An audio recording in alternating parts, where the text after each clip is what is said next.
Bienvenidos a nuestro podcast La Biblia en un año, episodio 55.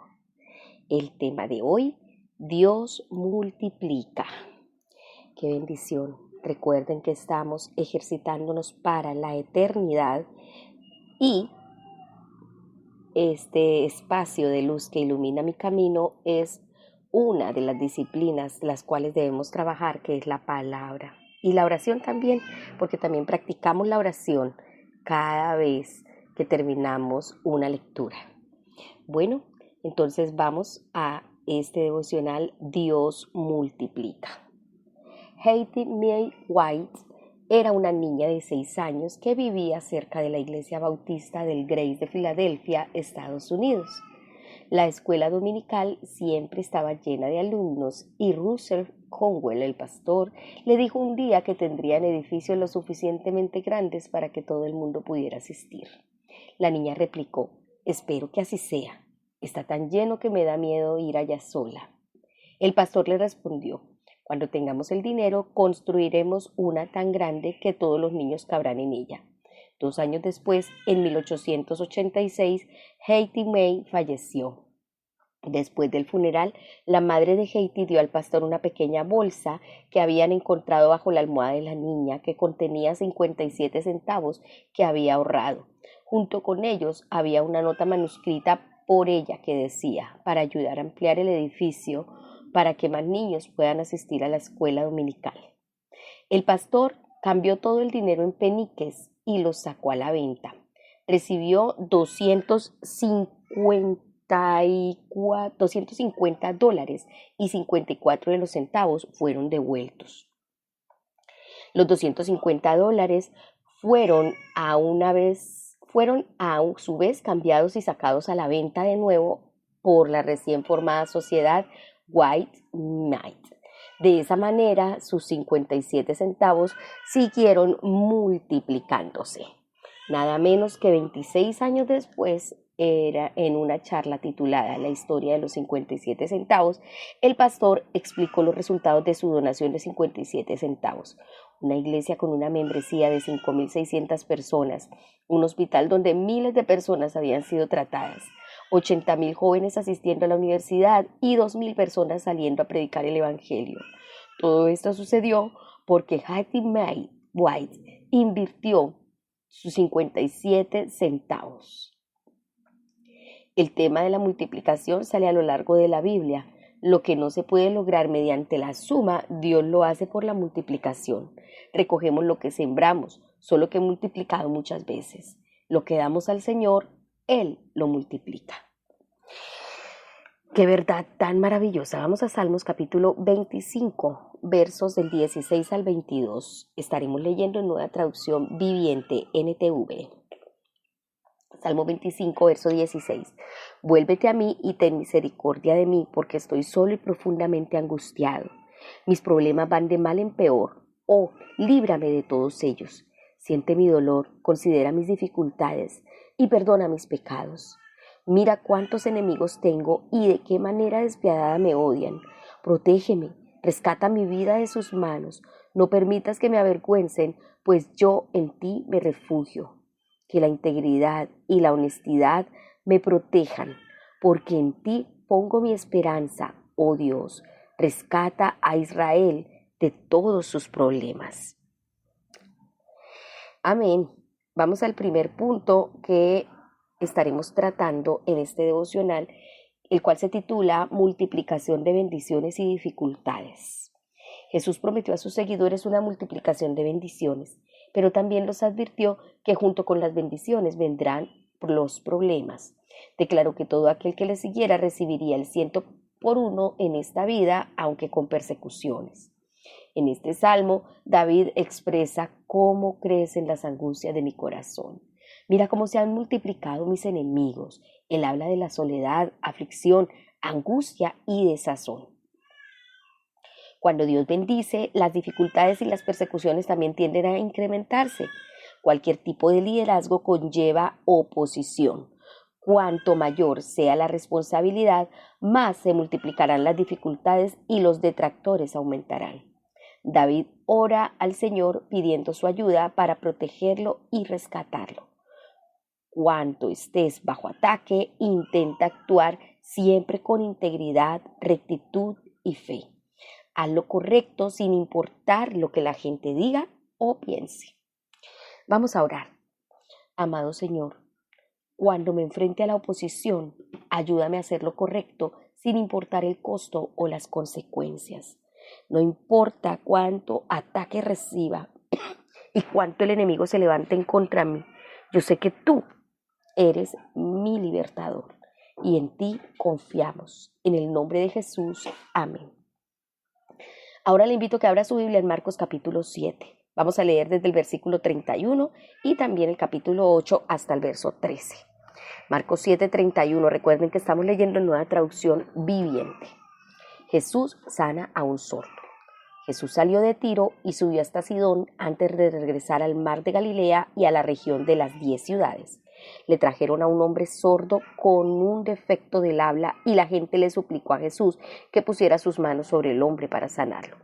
Jesús lo llevó aparte de la multitud para poder estar a solas con él. Metió sus dedos en los oídos del hombre, después escupió sobre sus propios dedos y tocó la lengua del hombre. Mirando al cielo, suspiró y dijo, Efatá, que significa ábranse. Al instante, el hombre pudo oír perfectamente bien y se le desató la lengua, de modo que hablaba con total claridad. Jesús le dijo a la multitud que no le contaran a nadie, pero cuanto más les pedía que no lo hicieran, tanto más hacían correr la voz. Quedaron completamente asombrados y decían una y otra vez, todo lo que él hace es maravilloso, hasta hace oír a los sordos y da la capacidad de hablar al que no puede hacerlo. Mateo capítulo 8. Jesús alimenta a 4,000. En esos días se reunió otra gran multitud y de nuevo la gente quedó sin alimentos. Jesús llamó a sus discípulos y les dijo, siento compasión por ellos. Han estado aquí conmigo durante 3 días y no les queda nada para comer. Si los envío a sus casas con hambre, se desmayarán en el camino porque algunos han venido desde muy lejos. Sus discípulos respondieron, ¿cómo vamos a conseguir comida suficiente para darles de comer aquí en el desierto? ¿Cuánto pan tienen?, preguntó Jesús. 7 panes, contestaron ellos. Entonces Jesús les dijo a la gente que se sentara en el suelo. Luego tomó los 7 panes, dio gracias a Dios por ellos, los partió en trozos y se los dio a sus discípulos, quienes repartieron el pan entre la multitud. También encontraron unos pescaditos, así que Jesús los bendijo y pidió a sus discípulos que los repartieran. Todos comieron cuanto quisieron.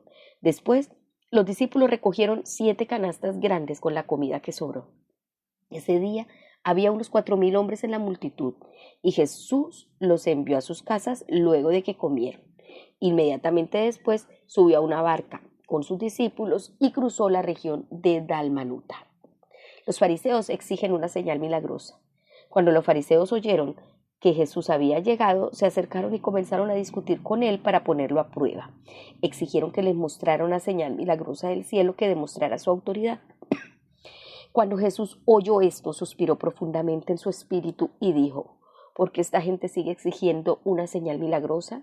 Les digo la verdad, no daré ninguna señal a esta generación. Luego regresó a la barca y los dejó y cruzó al otro lado del lago. Amén. Bueno, vamos al segundo punto, que se llama multiplicación de recursos. Esto es bien interesante. En este pasaje vemos la extraordinaria multiplicación de la provisión de Dios. Jesús alimentó a los 4,000 con 7 panes y unos cuantos peces, y los discípulos recogieron 7 canastas llenas de pedazos que sobraron. Pero lo que es más interesante es que Jesús no se limitó a hacer un milagro. Lo primero que hizo fue involucrar a sus discípulos. Los llama para explicarles lo que quiere hacer. Les permite pensar en una solución a su manera, quizá con la esperanza de que recordaran cómo dieron de comer a 5,000. Luego recaba su ayuda pidiéndoles la comida que tengan. Solo entonces Jesús realiza el milagro, multiplicando la comida que ellos le habían dado. Incluso entonces hace que los discípulos ayuden distribuyendo la comida. A Jesús le encanta implicarnos en sus planes y en su obra. El papel de los discípulos parece muy pequeño comparado con lo que Jesús es capaz de hacer. Dios puede hacer muchísimo con una cantidad muy pequeña. Sea lo que sea que le des a Dios, Él lo multiplica. El pasaje de hoy comienza con otro milagro de Jesús. Sanó a un hombre que era sordo y tartamudo. Oró por él con un profundo suspiro. Puede que aquella fuera el tipo de oración que Pablo describe como gemidos que no pueden expresarse con palabras, que representan al Espíritu Santo batallando en oración a través de nosotros. Eso lo vemos en Romanos 8:26. Jesús dijo al hombre Efatá, que significa ábrete. Lo acabamos de leer en Marcos 7:34. Sin duda, Jesús, por ser consciente de la multiplicación de la oposición, les mandó que no se lo dijeran a nadie, pero cuanto más se los prohibía, tanto más lo seguían propagando. Después del milagro de la multiplicación, Jesús despidió a las multitudes para poder concentrarse en un grupo más pequeño de sus discípulos. A pesar de que las necesidades de la masa de la gente eran incontables, evangelización y sanación, Jesús priorizó el tiempo con un pequeño grupo de líderes. A pesar del milagro de la multiplicación y de todos los demás milagros, no todo el mundo creyó. Llegaron los fariseos y comenzaron a discutir con Jesús. Para ponerlo a prueba, le pidieron una señal del cielo. Querían una prueba externa y determinante de su autoridad. Estaban ciegos espiritualmente y eran incapaces de reconocer las señales que Dios había dado. Se podía pensar que alimentar a 4,000 con unas pocas hogazas y pescados habría sido una señal más que suficientemente obvia. Querían elegir sus propias señales y Jesús se negó a hacerlas. Hoy en día sigue siendo verdad que los milagros no siempre conducen a la fe. La gente con frecuencia descarta los milagros pensando que tiene que haber otra explicación plausible. Vamos a orar. Desafortunadamente, esto no ha cambiado. La gente que no quiere creer sigue con su corazón cerrado, así como veíamos hace un tiempo leyendo sobre el faraón. Amado Señor, yo quiero darte gracias porque pudiste hacer muchísimo con una cantidad pequeñísima y porque multiplicarás aquello que yo te doy hoy. Señor, hoy te doy mi vida, mi tiempo y pongo lo que tengo, aunque sea poco, lo pongo a tu servicio. Pongo mi corazón, pongo mi mente, pongo mis fuerzas, pongo mi vida. Y te ruego, Señor, que hagas mucho con ello. Te ruego, por favor, que tu provisión llegue a nuestra vida, a la iglesia, a las personas, Señor, que puedan entender, que todos entendamos desde el Espíritu, que abran nuestro espíritu, que despierten nuestro espíritu para que podamos entender todo lo que tú puedes hacer con muy poco y que tú eres el proveedor. En el nombre de Jesús. Amén. Ahora les invito a que abra su Biblia en Éxodo 35. Recuerden que estamos leyendo en Nueva Traducción Viviente. Vamos a leer en Éxodo 35 y 36, los dos capítulos. Éxodo 35. Instrucciones para el día de descanso. Luego Moisés mandó a llamar a toda la comunidad de Israel y dijo: estas son las instrucciones que el Señor ha ordenado que obedezcan. Tienen 6 días en la semana para hacer su trabajo habitual, pero el 7º día será un día de descanso absoluto, un día santo dedicado al Señor. Cualquiera que trabaje en ese día será ejecutado. Ni siquiera encenderán fuego en sus casas en el día de descanso. Ofrendas para el tabernáculo. Luego Moisés le dijo a la comunidad de Israel: esto es lo que el Señor ha ordenado, junten una ofrenda sagrada para el Señor, que todas las personas de corazón generoso presenten al Señor las siguientes ofrendas: oro, plata y bronce, hilo, azul púrpura, escarlata, lino fino y pelo de cabra para tela, pieles de carnero curtidas y cuero de cabra de la mejor calidad, madera de acacia, aceite de oliva para las lámparas, especias para el aceite de la unción y para el incienso aromático, piedras de ónice y otras piedras preciosas para incrustar en el efod y en el pectoral del sacerdote. Vengan todos los que sean hábiles artesanos y reconstruyan todo lo que el Señor ha ordenado: el tabernáculo y la carpa sagrada, la cubierta, los broches, los soportes, los travesaños, los postes y las bases, el arca y las varas para transportarla, la tapa del arca, el lugar de la expiación, la cortina interior que protege el arca, la mesa con las varas para transportarla y todos sus utensilios, el pan de la presencia, para el alumbrado el candelabro, sus accesorios, las copas para las lámparas y el aceite de oliva para la iluminación, el altar del incienso y las varas para transportarlo, el aceite de la unción y el incienso aromático, la cortina para la entrada del tabernáculo, el altar de las ofrendas quemadas, la rejilla de bronce del altar, las varas para transportarlo y sus utensilios, el lavamanos con su base, las cortinas para las paredes del atrio, los postes y sus bases, la cortina para la entrada del atrio, las estacas para el tabernáculo y el atrio y sus cuerdas, las vestiduras finamente confeccionadas para los sacerdotes, las cuales usarán mientras sirvan en el lugar santo, las vestiduras sagradas para el sacerdote Aarón y las vestiduras de sus hijos, que llevarán puestas cuando ministren como sacerdotes. Entonces toda la comunidad de Israel se despidió de Moisés y cada cual regresó a su carpa. Todos aquellos con el corazón motivado y el espíritu conmovido regresaron con ofrendas sagradas al Señor. Trajeron todos los materiales que se necesitaban para levantar el tabernáculo, para realizar las ceremonias y para confeccionar las vestiduras sagradas. Vinieron todos los que tenían el corazón dispuesto, tanto hombres como mujeres, y trajeron al Señor sus ofrendas de oro, broches, aretes, anillos y collares. Presentaron toda clase de objetos de oro como una ofrenda especial para el Señor. Todos los que poseían hilo, azul, púrpura y escarlata, lino fino y pelo de cabra para tela, pieles de carnero curtidas y cuero de cabra de la mejor calidad, los traían voluntariamente. Además, todos los que tenían objetos de plata o de bronce los entregaron como una ofrenda sagrada al Señor, y quienes tenían madera de acacia la dispusieron para que se usara en el proyecto. Todas las mujeres que tenían habilidades para la costura y el tejido prepararon hilo azul, púrpura y escarlata y tela de lino fino y los entregaron. Todas las mujeres de buena voluntad pusieron en práctica su habilidad para hilar el pelo de cabra. Los líderes entregaron piedras de ónice y otras piedras preciosas para incrustarlas en el efod y en el pectoral del sacerdote. También contribuyeron con especias y aceite de oliva para el alumbrado, el aceite de la unción y el incienso aromático. Así, todos los del pueblo de Israel, cada hombre y cada mujer con deseos de colaborar en la obra del Señor, que el Señor les había dado por medio de Moisés, presentaron sus ofrendas con generosidad al Señor.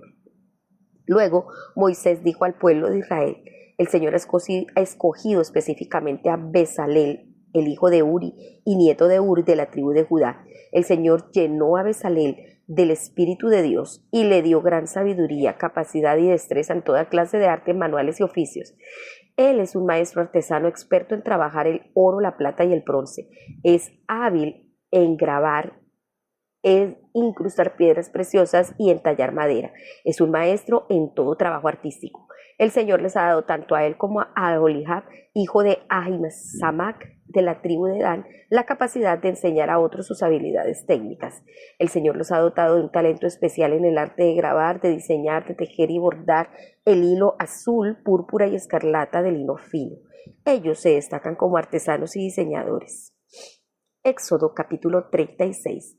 El Señor ha dado sabiduría a Bezalel, a Aholiab y a los demás talentosos artesanos, y los ha dotado de habilidad para realizar todas las tareas relacionadas con la construcción del santuario, que construyan y amueblen el tabernáculo tal como el Señor ordenó.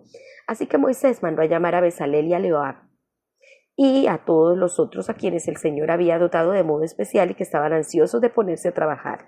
Moisés les entregó los materiales que el pueblo de Israel había donado como ofrendas sagradas para completar la construcción del santuario. Sin embargo, el pueblo seguía entregando ofrendas adicionales cada mañana. Finalmente, los artesanos que trabajaban en el santuario dejaron su labor. Fueron a ver a Moisés y le informaron: la gente ha dado más de lo necesario para terminar la obra que el Señor ha ordenado hacer. Entonces Moisés dio una orden y se envió el siguiente mensaje por todo el campamento: hombres y mujeres, no preparen más ofrendas para el santuario, ya tenemos lo suficiente. Por lo tanto, la gente dejó de llevar sus ofrendas sagradas. Sus contribuciones fueron más que suficientes para completar todo el proyecto. Construcción del santuario. Los hábiles artesanos hicieron 10 cortinas de lino tejido fino para el tabernáculo. Luego Bezalel adornó las cortinas con hilo azul, púrpura y escarlata y con querubines hábilmente bordados. Las 10 cortinas tenían exactamente la misma medida, 12 metros con 90 centímetros de largo por 1 metro con 80 centímetros de ancho. Se juntaron 5 de estas cortinas para hacer una larga. Y lo mismo se hizo con las otras 5 para formar una segunda cortina larga. Bezalel hizo 50 presillas de tejido azul y las puso a lo largo del borde de la última cortina de cada conjunto. Las 50 presillas a lo largo del borde de una cortina coincidían con las 50 presillas a lo largo del borde de la otra cortina. Luego hizo 50 broches de oro y los usó para sujetar las 2 cortinas largas. De ese modo, el tabernáculo se formaba de una pieza completa. Además, confeccionó 11 cortinas con tejido de pelo de cabra para que sirvieran de cubierta para el tabernáculo. Las 11 cortinas tenían exactamente la misma medida, 13 metros con 80 centímetros de largo por 1 metro con 80 centímetros de ancho. Bezalel juntó 5 de estas cortinas para formar una larga y luego juntó las otras 6 para formar una segunda cortina larga. Hizo 50 presillas para colocar en el borde de una cortina larga y también hizo 50 broches de bronce para ensanchar las 2 cortinas largas. De ese modo, la cubierta se formaba de una pieza completa. También completó la cubierta con una capa de pieles de carnero curtidas y otra capa de cuero de cabra de la mejor calidad. Para el armazón del tabernáculo, Bezalel construyó soportes de madera de acacia. Cada soporte medía 4 metros con 60 centímetros de alto por 69 centímetros de ancho y tenía 2 estacas debajo de cada soporte. Todos los soportes eran idénticos. Bezalel construyó 20 de estos soportes para sostener las cortinas del lado sur del tabernáculo. Hizo también 40 bases de plata, 2 bases por cada soporte, y las estacas encajaban firmemente en las bases. Para el lado norte del tabernáculo construyó otros 20 soportes con sus 40 bases de plata, 2 bases por cada soporte. Hizo 6 soportes para la parte posterior, es decir, el lado occidental del tabernáculo, junto con 2 soportes más para reforzar las esquinas de la parte posterior del tabernáculo. Los soportes de las esquinas estaban emparejados por abajo y firmemente sujetados por arriba con un solo anillo. Esto formaba un solo esquinero. Ambos esquineros se hicieron de la misma manera. Así que había 8 soportes en la parte posterior del tabernáculo sobre 16 bases de plata, 2 bases por cada soporte. Después hizo travesaños de madera de acacia para unir las estructuras, 5 travesaños para el lado norte del tabernáculo y 5 para el lado sur. Preparó también 5 travesaños para la parte posterior del tabernáculo que da al occidente. Fijó el travesaño central a la mitad de la altura de los soportes, el cual pasaba de un extremo del tabernáculo al otro. Recubrió de oro los soportes e hizo anillos de oro para sostener los travesaños, y también recubrió de oro los travesaños. Para el interior del tabernáculo, Bezalel hizo una cortina especial de lino de tejido fino. La adornó con hilo azul, púrpura y escarlata y con querubines hábilmente bordados. Para colgar la cortina, hizo 4 postes de madera de acacia y 4 ganchos de oro. También recubrió de oro los postes y los colocó en 4 bases de plata. Luego confeccionó una cortina para la entrada de la carpa sagrada. La elaboró con lino de tejido fino y la bordó con diseños refinados usando hilo azul, púrpura y escarlata. La cortina fue colgada de ganchos de oro que estaban sujetos a 5 postes.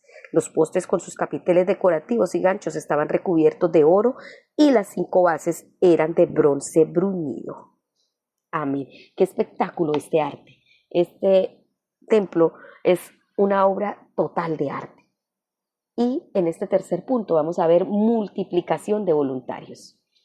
A lo largo de los años he constatado los impresionantes logros que son posibles cuando todos y cada uno de los miembros de una pequeña congregación se comprometen en la oración, el servicio y en dar. El pueblo de Dios se enfrentaba a la tarea titánica de construir el tabernáculo. Lo hicieron por medio de la multiplicación del compromiso de los voluntarios. Moisés reunió a toda la comunidad. Esto es lo que hace falta en cada iglesia hoy en día. Dios mío, ayúdanos. Ayúdanos porque la congregación La Luz necesita estos pasos para que tú traigas todo el poder que has prometido traer. Y lo que debemos hacer es orando todos los días. En el pasaje de ayer vimos cómo todos estaban unidos en la oración y la adoración. Todos ellos se inclinaban y adoraban. El sábado no era solo un día de descanso, era un día de reposo consagrado al Señor. Era un día en que la gente podía dedicar más tiempo a la oración y a la adoración. La comunidad entera oraba. Y es por eso que les insistimos tanto en que no se vayan a trabajar, en que no se queden en la casa, que nos reunamos este día del Señor, que lo hemos dedicado el día domingo para Él, que nos reunamos a alabar al Señor y que en este día juntos podamos adorarlo. Otro punto es dando todos. Tomaron una ofrenda para el Señor. Todo el que se sienta movido a hacerlo presente al Señor una ofrenda de oro, plata y bronce. La tarea no se completó por la ofrenda de un solo donante generoso. Todos los que en su interior se sintieron movidos a hacerlo llevaron una ofrenda al Señor para las obras. Y todos los que se sintieron movidos a hacerlo, tanto hombres como mujeres, al igual que Hetty May White, cada uno puso sus 57 centavos. Si tu comunidad tiene que lograr algo que Dios esté llamando a hacer, necesitarás que todos den, no por obligación, sino por voluntad de hacerlo. Como lo dice 2 Corintios 8 y 9. Como todos dieron, se recibió más de lo que se necesitaba. Moisés ordenó que corrieran la voz por todo el campamento, que nadie, ni hombre ni mujer, haga más labores ni traiga más ofrendas para el santuario. De ese modo todos los israelitos dejaron de llevar más ofrendas, pues lo que ya se había hecho era más que suficiente para llevar a cabo toda la obra. Y el otro punto es sirviendo todos. Todos se comprometieron en el servicio. La palabra todos aparece muchas veces en este pasaje. Era algo enteramente voluntario. Todos los artesanos hábiles que haya entre ustedes deben venir y hacer todo lo que el Señor ha ordenado que se haga. Por ejemplo, quienes tenían madera de acacia la trajeron. Las mujeres expertas en artes manuales presentaron los hilos de lana púrpura, carmesí o escarlata que habían torcido y lino. Un papel clave fue desempeñado por los artistas Bezalel y Aholiab. Fueron llenos del Espíritu Santo para traer diseños artísticos y enseñar a otros a hacer lo mismo. Juntos usaron sus habilidades y capacidades para la obra.